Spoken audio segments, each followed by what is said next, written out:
Hello guys, so today I will tell you how I cleared my CA Foundation exams in 30 days and how can you too. And अगर आप मेरे YouTube channel पे new हैं तो please like it. So let's come to the video how I cleared my CA Foundation exams in just 30 days. Yes, 30 days. 30 days is sufficient if आपने थोड़ी सी revision कर रखी है या फिर लाइक चैप्टर्स को कर रखे हैं. तो how to revise in 30 days whole the syllabus of CA Foundation I will tell you today. सबसे पहले अब हम स्टार्ट करते हैं फर्स्ट सब्जेक्ट से जो है हमारा अकाउंट्स. सो अकाउंट्स हमें कैसे करना है. अकाउंट्स करने के लिए हमको पहले कॉन्सेप्ट्स की क्लैरिटी चाहिए. सबसे पहले हमें क्या करना है कि लाइक वन शॉट देख लेना है या फिर अपने नोट्स को प्रेफर करना है. और इफ़ हमने लाइक सब चैप्टर्स को हम डिवाइड कर देंगे कि मैंने क्या किया था, अपने चैप्टर्स को डिवाइड कर दिया था कि जो मेरे स्ट्रेंथ वाले चैप्टर है और जो मेरी वीकनेस वाले चैप्टर हैं उसको मैंने डिवाइड कर दिया था ताकि मैं ये कर सकूँ कि जिसमें मेरी कमी हो रही है मैं उसको सही कर सकूँ. लाइक ईजी चैप्टर्स भी है, लाइक बैंक रिकन्सिलेशन स्टेटमेंट हो गया एंड रेक्टिफिकेशन एरर्स हो गया. कंपनी अकाउंट्स काफ़ी स्कोरिंग है गाइस, उसमें bonus, right shares and like company वाले जो कंपनी अकाउंट्स है वो काफ़ी इजी लगता था मुझे, तो मैंने उसको पहले कर लिया. एंड देन थ्योरी वाले चैप्टर्स भी हैं, वो भी आप कर लीजिए पहले. फिर ये करने के बाद आप क्या करिए कि मॉड्यूल के क्वेश्चंस को करिए गाइस. मॉड्यूल के क्वेश्चन जो है हमें बहुत हेल्प करते हैं. मॉड्यूल में जो क्वेश्चन है वो एज इट इज़ उठ उठ के आ जाते हैं, सिर्फ न्यूमेरिकल वैल्यूज़ चेंज होती है. लाइक मॉड्यूल के क्वेश्चन करने के बाद हम एमटीपी आरटीपी करना ज़रूरी है एंड पीवाईक्यूज़. आप क्या कर सकते हैं, आप गो थ्रू करिए क्वेश्चंस को. लाइक आपने क्वेश्चन ओपन किया, आपने उसको रीड किया, तो आप जो है एक ऑडिट फॉर्म में भी रिवाइज कर सकते हैं. बट अकाउंट्स में writing practice is must important, क्योंकि जो टाइमिंग होती है हमारे एग्ज़ाम्स की वो 3 आवर्स होती है एंड हमको उसमें टाइम मैनेज करना काफ़ी इंपॉर्टेंट हो जाता है. If we will not practice mock test और we will not give mock test तो फिर हम कर नहीं पाएंगे और हो सकता है कि हमारा पेपर छूट भी जाए. एटलीस्ट आपको 60% इफ़ स्कोर करना है आउट ऑफ 100 तो आपको एटलीस्ट 80-90 तो अटेम्प्ट करके आना पड़ेगा, क्योंकि हमें नहीं पता कि ICAI कहाँ पे मार्क डिडक्ट कर देगी हमारा. एटलीस्ट आप ये कोशिश करिए कि आप जो है मोस्ट ऑफ द सिलेबस को करें. ABC एनालिसिस मैं करती थी, बट ABC एनालिसिस में ये होता है कि लाइक हम जो है हमारी अप्रोच क्या होती है ABC एनालिसिस को लेके. ABC एनालिसिस मतलब हम ये सोचते हैं कि जो A कैटेगरी की है चैप्टर्स उसको हमें करना है, B को हम छोड़ सकते हैं, हल्का फुल्का करना है, C को छोड़ ही दो. नहीं गाइस, ABC कैटेगरी इसलिए होता है ताकि हम क्या करें कि लाइक रिवीजन के टाइम पे हम उन चैप्टर्स को थोड़ा लीनियंट वे में ले सकते हैं. बट प्रैक्टिस तो हमको सारी करनी है, क्योंकि कहाँ से क्या उठ के आ जाएगा ICAI को हम प्रिडिक्ट नहीं कर सकते हैं. मैंने क्या किया था, मैंने हर चीज़ की प्रैक्टिस की थी गाइस. 1 मंथ में आपको थोड़ा टाइम तो देना पड़ेगा, एटलीस्ट 12 आवर्स तो आप स्टडी करिए, क्योंकि ये जो 1 मंथ है वो आपकी लाइफ बदलेगा. आप अभी फाउंडेशन में, फाउंडेशन से इंटर में जाने का मोटिवेशन आपको फाउंडेशन का स्ट्रगल ही देगा. लाइक आपने ये कर लिया, उसके बाद फिर आप क्वेश्चंस प्रैक्टिस करिए. सब कुछ करने के बाद आप मॉक टेस्ट को दीजिए टाइमिंग के साथ लाइक जैसे हमें रीडिंग टाइम मिलता है उसके साथ आप प्रॉपर मॉक टेस्ट दीजिए, ताकि हमको मतलब एग्ज़ाम वाली फीलिंग आए. हम पता हमें ये लगे कि हाँ हम एग्ज़ाम दे रहे हैं, हम वहाँ पे भी फिर ऐसे ही परफॉर्म कर पाएंगे. एंड इफ़ आप तुरंत ही मतलब लाइक बिना मॉक टेस्ट दिए पहुँच जाएंगे तो काफ़ी लाइक हम ब्लैंक हो सकते हैं, ऐसा हो जाता है. क्योंकि लाइक मेरे फर्स्ट अटैम्प्ट में मैंने उतने मॉक टेस्ट नहीं दिए थे, तो फर्स्ट टाइम में मुझे लगा था कि यार मैं क्या कर रही हूँ, मुझे तो क्वेश्चंस ही नहीं आ रहे. क्वेश्चन पढ़ने के बाद यार लाइक बिल्कुल ब्लैंक हो गई थी मैं. एंड अभी जब मैंने क्लियर किया तो फिर मुझे पता चला कि मॉक टेस्ट एटलीस्ट मैंने लाइक 16-17 मॉक टेस्ट दिए थे जाने से पहले, क्योंकि 1 मंथ पहले मैंने डेली मॉक टेस्ट देना स्टार्ट कर दिया था. क्योंकि मॉक टेस्ट मुझे पता चल गया था कि मॉक टेस्ट बहुत इंपॉर्टेंट है, चाहे मैं अच्छा स्कोर ना करूँ मॉक टेस्ट में, बट इससे क्या होता है, एक तो क्वेश्चन प्रैक्टिस भी हो जाती है, मल्टीपल वर्क करता है ये. एक तो क्वेश्चन प्रैक्टिस भी हो जाती है, हमें ये पॉइंट्स भी पता चल जाते हैं कि हम कौन से चैप्टर में लैग कर रहे हैं. एंड थ्योरी पॉइंट्स भी होते हैं तो हमारे वहाँ पे भी रिविज़न हो जाता है. एंड लाइक टाइम मैनेजमेंट तो हमें पता ही चल जाता है कि हम सारा टाइम मैनेज कर पा रहे हैं कि नहीं कर पा रहे हैं. अकाउंट्स में हमें ज़रूरी है कि हम राइटिंग प्रैक्टिस करें with the format for everything. That's about account law पे। सो लॉ की जब हम बात करते हैं तो लॉ में मैं आपको ये कहूँगी कि लॉ में कॉन्सेप्ट क्लैरिटी बहुत इंपॉर्टेंट है, क्योंकि जो केस स्टडीज़ हैं और लाइक जो डायरेक्ट क्वेश्चन है वो तो आप कर भी लेंगे रट्टा मार के या कुछ भी करके, ठीक है। बट जो केस स्टडी है वो गाइस रट्टा मार के नहीं होने वाला है। आई जेन्युइनली से कि रट्टा मार के नहीं होगा केस स्टडी। केस स्टडी में आपको राइटिंग प्रैक्टिस मस्ट है, क्योंकि राइटिंग के ही लाइक जो कीवर्ड्स है कीवर्ड्स के ही मार्क्स है। आप कम से कम नोट्स को 5-6 बार गो थ्रू करिए गाइज, एटलीस्ट 3 टाइम तो करिए गो थ्रू।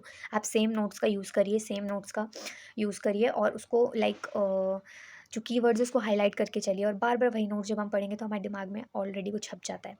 सो अब लॉ को हमको ऐसे करना है कि पहले हम कॉन्सेप्ट्स को पढ़ लें। देन मैं तो अपने टाइम में शांतम गुप्ता सर को रेफ़र करती थी, तो उनके जो थे प्लेलिस्ट थी एक, उनकी प्लेलिस्ट में हर टाइप ऑफ क्वेश्चंस हैं। उनकी केस स्टडी सीरीज़ आती थी वो, एंड लाइक मैराथन्स आते थे, वो सारे क्वेश्चंस मैंने किए थे सर। मतलब लाइक जब मैंने एंड मॉक टेस्ट जो था वो 30 मॉक टेस्ट एटलीस्ट मैंने दिए थे। मैं डेली एक मॉक टेस्ट देती थी, चाहे मुझे ज़्यादा पढ़ना पड़े, ज़्यादा टाइम देना पड़े, इट डजेंट मैटर। मुझे बस ये था कि मुझे इस बार कुछ भी करके क्लियर करना है। सो मैं क्या करती थी, मतलब लाइक 30 डेज़ मॉक टेस्ट दिए मैंने, तो लाइक चेकिंग मैं खुद ही कर लेती थी जो सजेस्टेड आंसर्स होते थे ना उससे। उसके बाद लाइक शांतम सर जो करवाते थे उसको मैं, एक तो सर राइटिंग प्रैक्टिस भी करवाते थे, तो मैं क्या करती थी कि सर लिख रहे हैं तो साथ साथ में मैं भी लिखते जाती थी, एंड समझाते भी थे, तो बहुत अच्छे से समझ आ जाता था एंड कॉन्सेप्ट फिट हो जाता था। एंड बाकी जो सर की सीरीज़ वगैरह आती थी उसके अंदर जो केस स्टडीज़ होती थी, तो कभी कभी मैं केस स्टडीज़ को लाइक सुन के और बस समझ के रख देती थी, एंड सर लिखवाते थे तो मैं उसको एक बार रीड कर लेती थी, क्योंकि इतना भी ज़्यादा लिखना पॉसिबल नहीं हो पाता है, दैट्स वाई। उसके बाद हम बात करते हैं कि अब हमने ये कर लिया, तो ये हमें हेल्प करेगा मॉक टेस्ट में अच्छा परफॉर्म करने में। अब हम मॉक टेस्ट में अच्छा परफॉर्म करेंगे तो हम अपने लाइक जो मेन एग्ज़ाम है वहाँ पे भी अच्छा परफॉर्म करेंगे। एंड लाइक मैंने गाइस अपने पेपर में 100% पेपर अटेम्प्ट किया था, एंड बहुत इजी पेपर लगा था मुझे वहाँ जाने के बाद, क्योंकि जो बंदा 30 टेस्ट देगा और केस स्टडी प्रैक्टिस करेगा, सब कुछ करेगा, उसको कैसे पेपर हार्ड लग सकता है गाइस, है तो सिलेबस में से ही। So that's why, and I have scored like 62 marks in law in this attempt. So मैं तो आपको ये बताऊंगी कि मेरी स्ट्रेटजी ये थी। And then come to the mathematics. So in the quantitative aptitude, like मैं जो थी गाइस नॉन मैथ स्टूडेंट हूँ, तो नॉन मैथ स्टूडेंट के लिए ये काफ़ी ज़्यादा हैक्टिक हो जाता है कि लाइक मैथ्स को कैसे मैनेज करें। बट एक प्लस पॉइंट है इसके अंदर कि हमारे पास लॉजिकल रीजनिंग है, एंड स्टेट्स जो है वो हमें काफ़ी हेल्प करते हैं। अगर आप स्टेट्स एंड लॉजिकल रीजनिंग भी अच्छे से एकदम कर लो ना न्यूमेरिकल्स के साथ, तो आपको पास होने से कोई नहीं रोक सकता है। तो मैंने क्या किया था, फर्स्ट अटेम्प्ट में मैंने यही गलती की थी कि मैंने एलआर को लाइक मैंने क्या किया था कि एबीसी एनालिसिस देख लिया था, मुझे लगा यार इससे हो जाएगा। बट क्या हुआ कि यार लाइक मेरे को वहाँ पे 35 मार्क्स ही हो पाए थे लास्ट टाइम। सो मैं उसमें लैग कर गई। तो इस बार मेरी स्ट्रेटेजी ये थी कि मेरे को एबीसी एनालिसिस को फॉलो करना ही नहीं, क्योंकि कहाँ से कब क्या उठ के आ जाए मुझे नहीं पता, आई कांट प्रेडिक्ट। सो मैंने क्या किया था कि मैंने लाइक एबीसी एनालिसिस को फॉलो नहीं किया था, जिसमें मैंने पहले एलआर किया, स्टैट्स किया, एंड देन मैथ्स पे आई। एमओएफ को मैंने सबसे पहले किया था, and then stats and LR किया था। एंड स्टेट्स एंड एलआर भी मैंने कैसे किया था कि मैंने आकाश अग्रवाल सर के वीडियो से किया था लास्ट डेज में, 30 डेज़ में। तो मैंने जब वहाँ पे उनसे किया तो उनकी M T P R T P conceptual video की सीरीज़ है, उन सब से मैंने किया था। सर इतना बेस्ट समझाते हैं ना गाइज, मुझे वो टीचर फर्स्ट टाइम में मिले होते हैं ना, मैं पहले ही क्लियर कर जाती। सो ये हुआ था। उसके बाद फिर मैंने मॉक टेस्ट दिए थे, इसमें भी मैंने मॉक टेस्ट दिए थे 30, एटलीस्ट 30 दिए थे, मैं आपको दिखा दूँगी।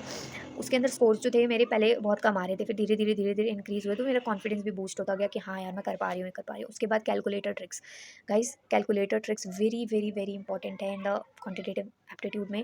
लाइक मैं जो थी, मैं एमओएफ के जो क्वेश्चंस होते हैं वो बिना पेन से लिखे मैं सिर्फ कैलकुलेटर पे सारे कर पाती थी, तो इतना ज़्यादा हमको फास्ट बनना। टेस्ट के बाद मैंने क्या किया कि मॉक टेस्ट देती थी मैं रोज़, और जो मेरी गलती होती थी उसको मैं मार्क करके रख लेती थी, या तो एक शीट में लाइक नोटिंग करती रहती थी कि मेरी गलती कहाँ पे हो रही है। फिर मेरे को कोई फार्मूला मॉक टेस्ट में याद नहीं आया है तो फिर मैं उसे शीट पे लिख लेती थी, तो वो भी मेरी एक रिवीजन कॉपी टाइप बन गई थी कि मैं उसको रिवाइज करती थी फिर।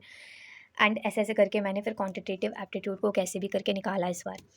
इकोनॉमिक्स लाइक मेरी स्ट्रॉन्ग थी 12th में भी। सो मैंने क्या किया था, लाइक मैंने हार्दिक सर को फॉलो किया था। वो सर जो थे उन्होंने, उनकी भी प्लेलिस्ट थी, काफ़ी बढ़िया प्लेलिस्ट है उनकी, like RTP MTP and concepts वो काफ़ी बढ़िया कराते हैं।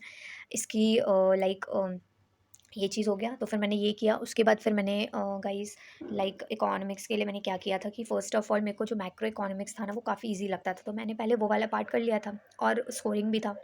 सो मैंने उसको किया। उसके बाद फिर जब ये सारा हो गया तो मैंने मैक्रो किया एंड देन इंडियन इकोनॉमी भी काफ़ी स्कोरिंग है। इंडियन इकोनॉमी जब हम करते हैं तो लाइक उसके अंदर थोड़ी बहुत चीज़ें हैं जो रट्टा मारने की है। 10 मार्क्स का चैप्टर है, वेरी स्कोरिंग।